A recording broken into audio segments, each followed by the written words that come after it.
আসসালামু আলাইকুম ওরহমতুল্লাহি ওবরকাতু। সম্মানিত দর্শক শ্রোতা মণ্ডলী, সূরা ইখলাস পড়ে মুজাদ্দেদ আল ফেসানি রহমতুল্লাহ আলাই কিভাবে মাটিকে স্বর্ণ বানাতেন, বিসমিল্লাহ শরীফ পড়ে পানি থেকে বিরানি বানাতেন, সেই ঘটনা আজ আপনাদের সাথে শেয়ার করব। সাথে সাথে অতি দরিদ্র সাহাবী 1 মিনিটের মধ্যে সূরা ইখলাসের বরকতে কিভাবে কোটিপতি হয়ে গেলেন, সেই ঘটনাও বাইহাকি শরীফের হাদিসের আলোকে জানাব। আশা করি আজকের আলোচনাটি আপনাদের কাছে খুবই পছন্দ হবে। সূরা ইখলাস পবিত্র কোরআনের 112তম সূরা। এটি মক্কায় অবতীর্ণ হয়েছে। এর রুকু হলো একটি, আয়াত সংখ্যা 4টি। এই সূরায় তাওহীদ বা আল্লাহর একাত্মবাদের ঘোষণার পর আল্লাহর সন্তান সন্ততি আছে বলে যে ভ্রান্ত ধারণা করা হয় তার প্রতিবাদ করা হয়েছে। হাদিসে আছে, একবার রাসূলুল্লাহ সাল্লাল্লাহু আলাইহি ওয়াসাল্লাম বললেন, তোমরা সবাই একত্র হয়ে যাও, আমি তোমাদেরকে কোরআনের 1/3 শোনাবো। এরপর রাসূলুল্লাহ সাল্লাল্লাহু আলাইহি ওয়াসাল্লাম সূরা ইখলাস পাঠ করলেন। এটি মুসলিম এবং তিরমিজি শরীফের হাদিস। হাদিসে আরো আছে, নবী করিম সাল্লাল্লাহু আলাইহি ওয়াসাল্লাম বলেছেন যে সকাল বিকেল সূরা ইখলাস, সূরা ফালাক ও সূরা নাস পাঠ করে তা তাকে বালা মুসিবত থেকে বাঁচিয়ে রাখার জন্য যথেষ্ট হয়। এটা আবু দাউদ, তিরমিজি এবং নাসাই শরীফের মধ্যে রয়েছে। হযরত আয়েশা রাদিয়াল্লাহু তাআলা আনহা বলেছেন, রাসূলুল্লাহ সাল্লাল্লাহু আলাইহি ওয়াসাল্লাম বিছানায় ঘুমাতে যাওয়ার সময় তার 2 হাতের তালু একত্র করে তাতে সূরা ইখলাস, সূরা ফালাক ও সূরা নাস পড়ে ফুঁক দিতেন। এরপর 2 হাতের তালু দিয়ে শরীরে যতটুকু সম্ভব হাত বুলিয়ে দিতেন। এইভাবে তিনি 3 বার করতেন। এটি বুখারী, আবু দাউদ এবং তিরমিজি শরীফের হাদিস। মুজাদ্দেদ আল ফেসানি রহমতুল্লাহ আলাইহি একজন ভালো শিক্ষক ছিলেন। তিনি তার ছাত্রদেরকে পড়া শুরু করার আগে বলতেন পানি আনতে। তিনি বড় ডেকসির ভিতর বিসমিল্লাহ বলে সূরা ইখলাস পড়ে পানি ঢালতেন আর উপর থেকে তা ঢেকে দিয়ে নিচে আগুন জ্বালিয়ে দিতেন।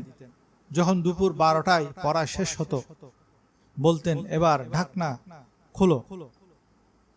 ছাত্ররা ঢাকনা খুলে দেখত ডেকসির ভিতর গোশত পোলাও তৈরি হয়ে আছে, খুশবু বের হচ্ছে। সুবহানাল্লাহ।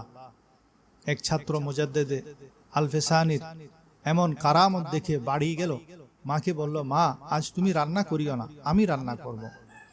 সে বড় একটি পাতিলে বিসমিল্লাহ বলে সূরা ইখলাস পড়ে পানি দিল, উপর থেকে ঢাকনা দিয়ে নিচে আগুন জ্বালিয়ে দিল। কয়েক ঘন্টা পর ঢাকনা খুলে দেখলো পাতিলে পানি ছাড়া আর কিছুই নেই। ছাত্রটি মুজাদ্দেদ সাহেবের কাছে গিয়ে বলে, হুজুর, আমি আপনার মতো পোলাও রান্না করার চেষ্টা করেছি, কিন্তু কিছুই হলো না। মুজাদ্দেদ সাহেব তাকে বলল, তুমি পানি আনো। সে পানি আনলো। মুজাদ্দেদ সাহেব কয়েকবার বিসমিল্লাহির রহমানির রহিম পড়ে সূরা ইখলাস পড়ে ডেকসিতে পানি দিলেন, ডেকসির নিচে আগুন জ্বালালেন আর ছাত্রটিকে বললেন, ডেকসির পাশে দাঁড়িয়ে থাকো। 10-15 মিনিট মাত্র দাঁড়ালো। এরপরেই বললেন, এবার ঢাকনা খোলো।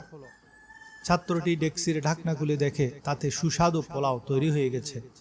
তখন হযরত বললেন, সূরা ইখলাস পড়লে হবে না, সূরা ইখলাস পড়ার জন্য শেখ আহমদের মতো মুখও লাগবে। মুজাদ্দেদ আল ফেসানি বলতেন, আমি সেই সব মুমিনের ব্যাপারে হতাশ যারা সূরা ইখলাস পাঠ করে আর তার হাতের মাটির ঢিলা স্বর্ণে পরিণত হয় না। ছোট সূরাটি কোরআনের 1/3, যাতে তাওহীদের মাসালা পরিপূর্ণভাবে বর্ণনা করা হয়েছে। যে সাহাবী প্রতি নামাজে এই সূরাটি পাঠ করত তাকে বলা হয়েছে এর প্রতি ভালোবাসার ফলে আল্লাহ আপনাকে জান্নাত দান করবেন। এক বেদুইন হুজুরের কাছে আসলেন আর বললেন, আমাকে ওহী শোনান। নবী করিম সাল্লাল্লাহু আলাইহি ওয়াসাল্লাম তাকে সূরা ইখলাস শোনালেন।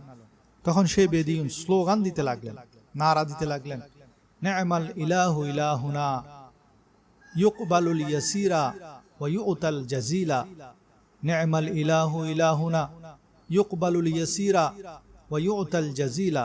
অর্থাৎ আমাদের প্রভু একমাত্র প্রভু, তিনি কত বড় নিয়ামত আমাদেরকে দেন, তিনি সামান্যতম আমলও কবুল করেন আর তার বদলা খুব বেশি তিনি দান করেন।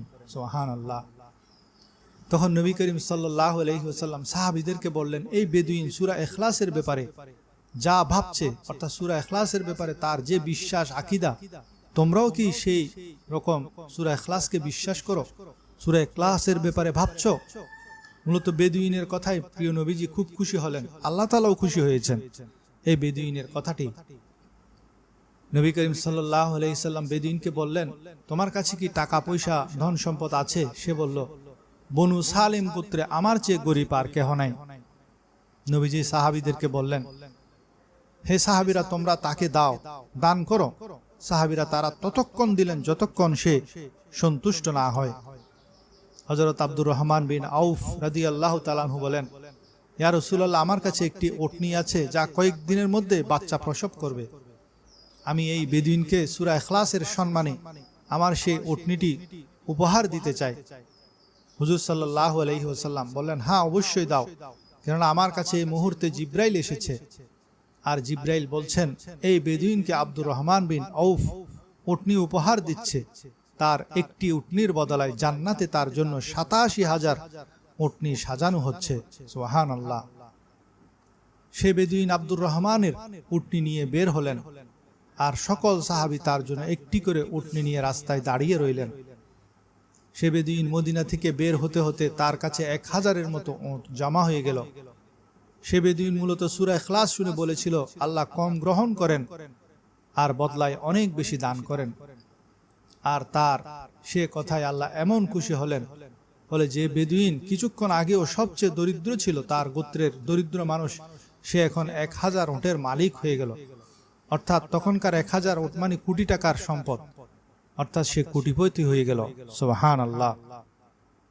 কুল হুয়াল্লাহু আহাদ আল্লাহুস সামাদ লাম ইয়ালিদ ওয়া লাম ইউলাদ ওয়া লাম ইয়াকুল লাহু কুফুয়ান আহাদ। বিসমিল্লাহির রহমানির রহিম। কুল হুয়াল্লাহু আহাদ আল্লাহুস সামাদ লাম ইয়ালিদ ওয়া লাম ইউলাদ ওয়া লাম ইয়াকুল লাহু কুফুয়ান আহাদ। অর্থাৎ, হে রাসূল, আপনি বলুন, তিনি আল্লাহ একক, আল্লাহ অমুখাপেক্ষী। তিনি কাউকে জন্ম দেননি, কেউ তাকে জন্ম দেয়নি, আর তার সমতুল্য কেহ নাই।